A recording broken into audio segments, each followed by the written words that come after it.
Hello, welcome to Chemistry Cubicles. This is the third part of haloalkanes and haloarenes, and in this video I am going to tell you the chemical properties of alkyl halides.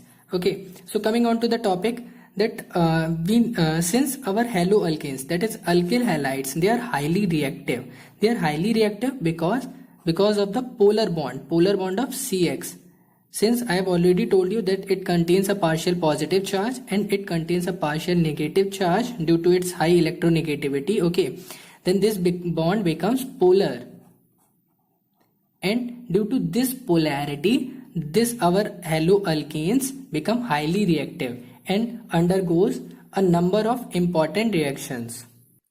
Now, these reactions are nucleophilic substitution reaction. Substitution reaction means in which an atom or a group of atoms is replaced by the another atom. Okay. Now, the second one is elimination reaction. Elimination reaction is just opposite of the addition reaction, and there are certain types of elimination reaction, which is dehydration. Okay, dehydrohalogenation, dehydrogenation and dehalogenation. जहां कहीं भी D लगेगा, D means removal or elimination. Okay, then it is elimination reaction. And the next one is halogenation reaction, that is addition of halogen. And the last one is formation of organometallic reagents. Organometallic reagents such as Grignard reagent. I will explain Grignard reagent in any other video. Okay, such as Grignard reagent. Grignard reagent क्या होता है? RMgX. This is known as Grignard reagent. Now, coming on to the nucleophilic substitution reaction, as we all know that halogen atom is more electronegative than our carbon atom. Okay, due to this more electronegativity of halogen atoms, our CX bond becomes polar and our carbon atom acquires a partial positive charge and our halogen atom acquires a negative charge. Okay.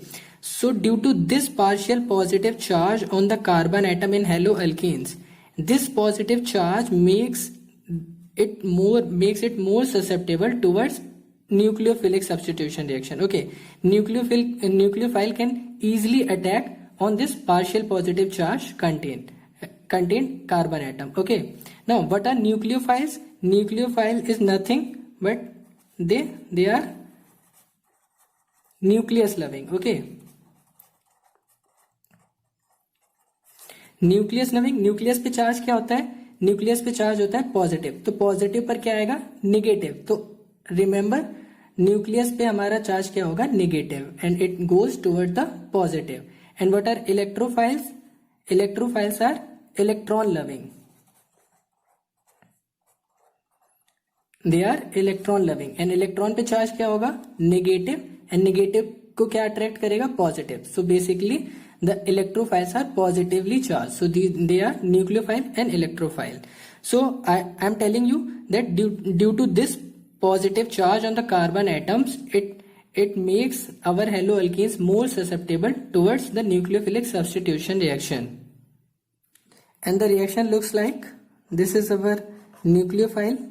Okay, nucleophile may contain a negative charge or it may contain a lone pair of electron. This is our alkyl halide.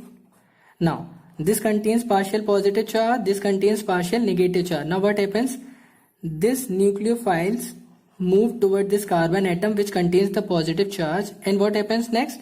This halogen atoms with its bonding pair of electron will leave from this haloalkane molecule, and a new bond is formed between this carbon and this nucleophile. Okay, this is any nucleophile, and X will depart. Okay, this is known as leaving group. This is known as leaving group. And better the leaving group, जितना ज़्यादा अच्छा leaving group होगा, more facile will be our reaction. Okay, उतनी ही ज़्यादा rate of reaction होगा जितना अच्छा ये leaving group होगा. Always remember student that this incoming nucleophile should be more strong than this halogen atom, otherwise the substitution won't occur. Now let us take an example of the substitution reaction in which the halogen atom is substituted by the hydroxyl group, that is our OH. Okay, now what happens when our haloalkanes is undergoes reaction with the boiling aqueous alkali. Boiling aqueous alkali means KOH or NaOH. Okay, these are the alkalis. So when haloalkanes undergoes reaction with the boiling aqueous alkalis, they undergo hydrolysis. And alcohol is formed as a product. Okay, alcohol is formed as a product. Now let us take an example that this is any our alkyl halide. It undergoes reaction with the aqueous KOH. Okay, we will provide some heat. Now what happened?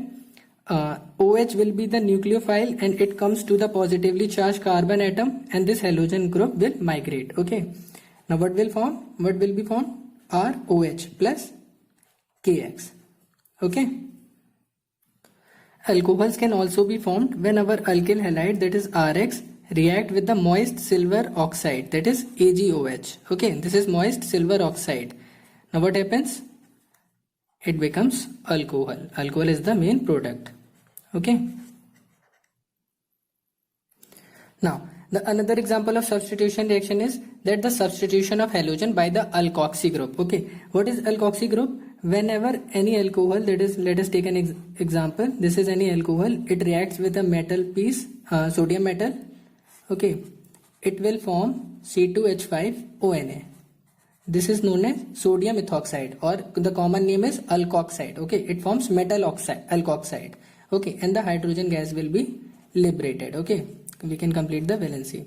Okay, so this is known as alkoxide. So when an alkyl halide is treated or react with our alkoxy group, let us take an example. That is, this is our alkyl halide and this is the alkoxy group. Okay, this is our nucleophile and it attacks this carbon atoms and X will depart. Okay, so what will happen? Ether will formed as a product. Okay, ether will formed as a product.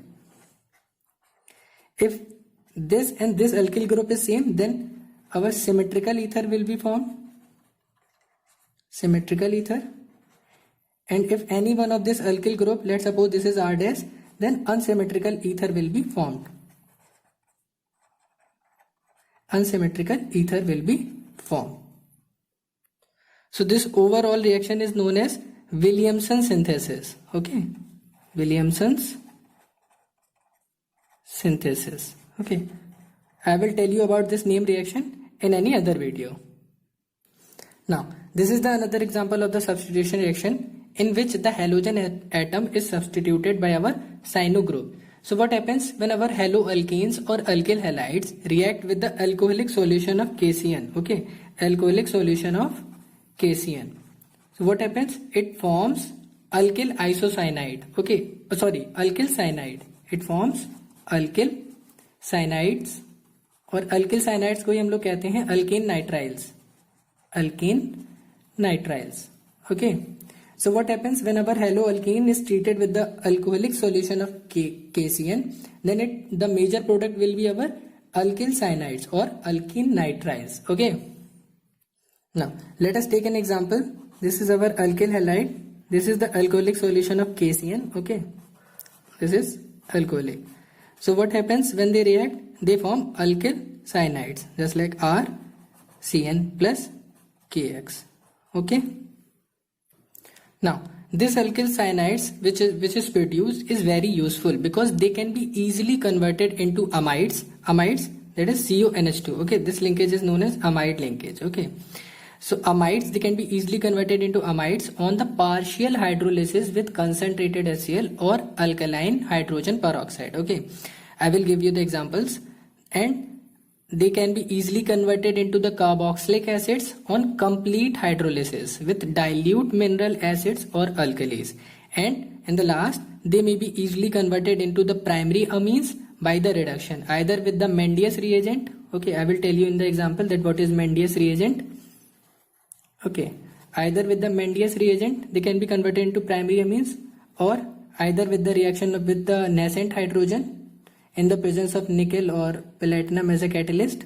Okay, and either with the use of LiAlH4, lithium aluminium hydride. These are all are the reducing agent. Okay, now here are the examples that our alkyl cyanides upon the partial hydrolysis in the presence of concentrated HCl, okay, or the alkaline hydrogen peroxide H2O2, it will form amide, okay, RCONH2. R will be any alkyl group, okay.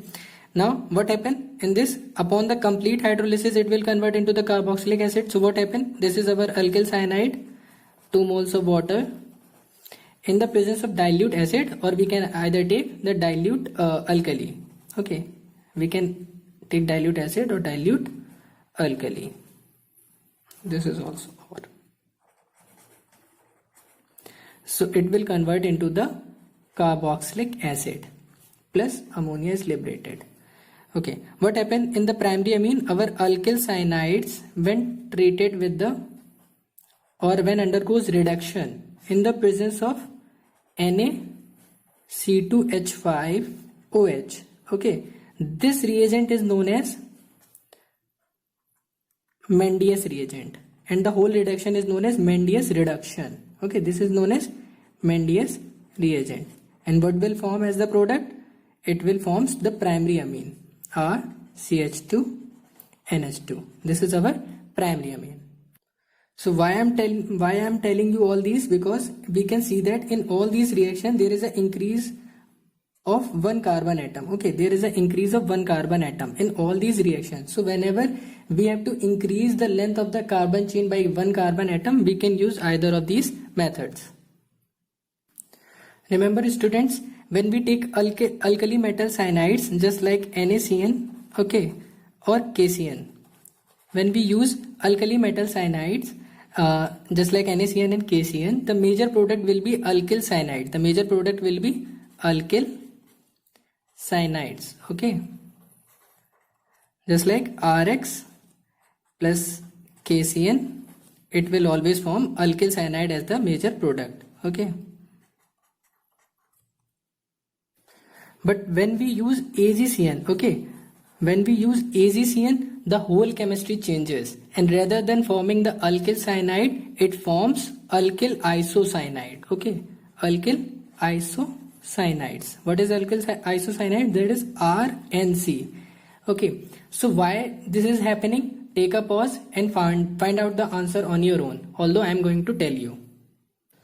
So this is the another example in which we substitute the halogen atom by the isocyanide group, okay. Now what happens when our haloalkanes is treated with the aqueous ethanolic solution, okay, when the aqueous ethanolic solution of an haloalkanes, more particularly iodoalkane, okay, more particularly iodoalkane is heated with AgCN, silver cyanides, then the major product will be, it will form the alkyl cyanides, okay, sorry, alkyl isocyanide, sorry, alkyl isocyanide, okay. This is also known as alkyl isocyanide is also known as alkyl isonitrile, or this is also known as alkyl carbyl amine, okay. Now let us take an example. Let's suppose this is our alkyl halide. It reacts with the AgCN with the aqueous ethanolic solution, that is C2H5OH and water, okay. Now it will form the alkyl isocyanide, okay. This is RNC is alkyl isocyanide, and the byproduct will be our AgX. Now this alkyl isocyanide on reduction, okay, this alkyl isocyanide on reduction undergoes, or it will form the secondary amine, okay, RNHCH3. This will form the secondary amine in the presence of, we can take the Mendius reagent, that is NaC2H5OH. So this alkyl isocyanide on reduction undergoes, or it will form the secondary amine. Now in the cyanide ion, that is in the cyanide ion, both the carbon and nitrogen atom, okay, both the carbon and nitrogen atoms have a pair of electrons, so either it can attack through the carbon atom or it can attack through the nitrogen atom. So such nucleophiles are known as ambident nucleophiles. Such nucleophiles which can attack either through this atom and this atom, carbon and nitrogen, such nucleophiles are known as ambident nucleophile.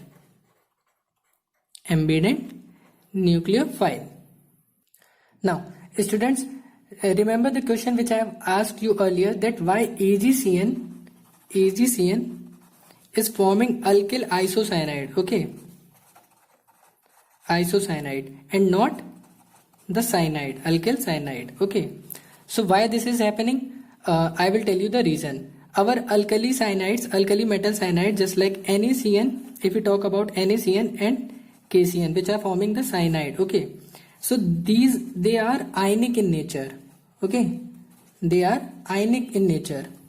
So what happens, if they are ionic in nature, so they can attack either through the carbon or through the nitrogen, okay. They can also form the bond through the carbon or through the nitrogen. But in practice it was found that they only form the bond through the carbon, okay, they only form the bond through the carbon. Why so? Because the carbon-carbon bond is stronger than, the CN bond, so it always form the alkyl cyanides, okay, CC bond, it always form the alkyl cyanides, okay. On the other hand, our AgCN is covalent in nature, okay, this is covalent in nature. So as a result, only the lone pair of electron on the nitrogen atom is available for the bond formation, okay. The lone pair of electron, sorry, this is Ag. So the lone pair of electron on the nitrogen atom is only available for the bond formation due to its covalent nature. As a result, it always forms isocyanides as the main product, okay. This is our AgCN. This is our alkyl halide.